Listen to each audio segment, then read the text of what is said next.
So in this lesson we're going to look at the short-term causes of World War One.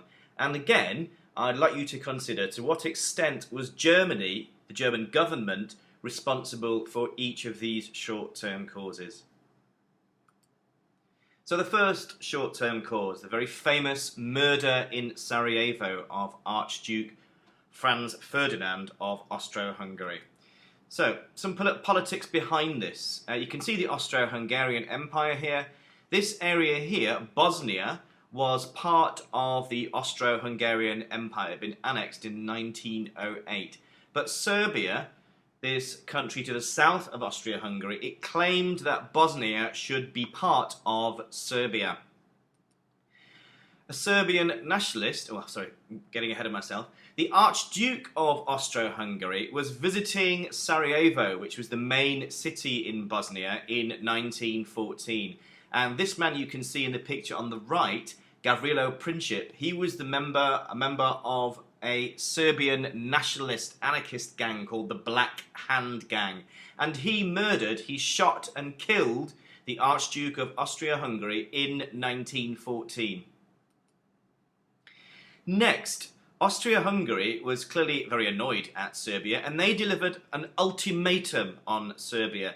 An ultimatum is a list of demands, and if Serbia didn't do all the things that Austria-Hungary demanded, it meant that Austria-Hungary would go to war. Now, the list of demands that Austria-Hungary made on Serbia, they were really an almost impossible list of demands. If Serbia agreed to them, she would have effectively been giving control of Serbia to Austria-Hungary. And Austria-Hungary knew this. They knew that the demands were really impossible demands on Serbia.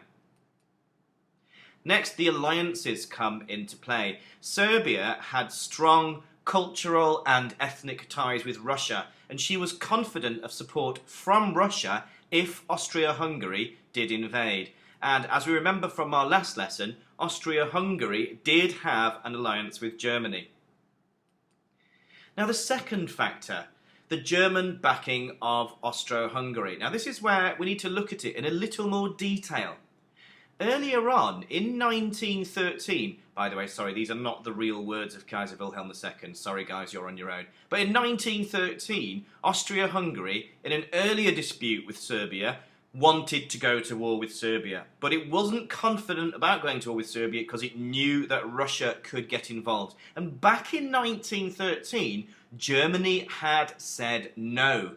And without the promise of German support, Austria-Hungary hadn't dared go to war against Serbia because it knew it'd have to fight Russia as well. Now, this changed in 1914. In 1914, and again, sorry, these are not the real words of Kaiser Wilhelm. Okay, guys, we're behind you. In fact, go ahead and do it, man. Those are clearly not the words of Kaiser Wilhelm. But I'm just humorously trying to suggest that in 1914, unlike in 1913, Germany said, yes, if you go to war with Serbia, we will definitely back you. In fact, they actively encourage Austria-Hungary to go to war with Serbia.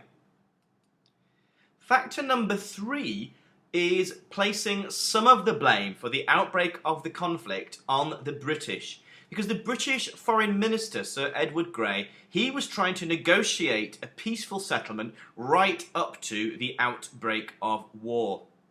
Now, the argument is, this argument made by some historians saying that, look, if Britain had been very clear saying, look, if Austria-Hungary attacks Serbia, and it involves other countries, we will definitely fight in defence of France and Russia, then perhaps Germany and Austria-Hungary might not have gone to war.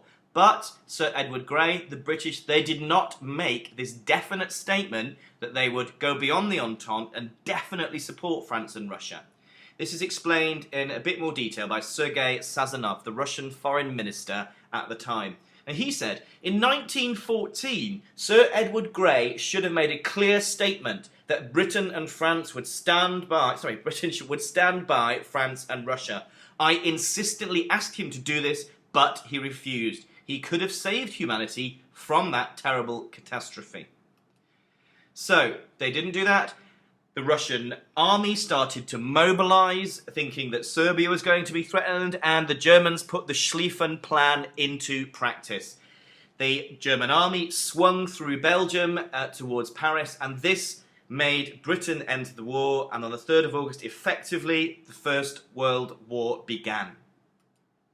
So to summarise, number one, this is often given as the trigger event of World War I, the assassination of Franz Ferdinand by a Serbian nationalist, and the subsequent ultimatum of Austro-Hungary to Serbia.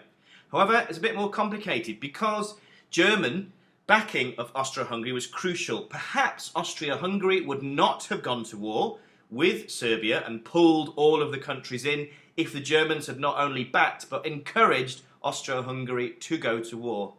Perhaps Britain could have prevented war by making more of a clear statement that it would definitely support France and Russia. So again, in those three instances, how much do you think Germany is to blame?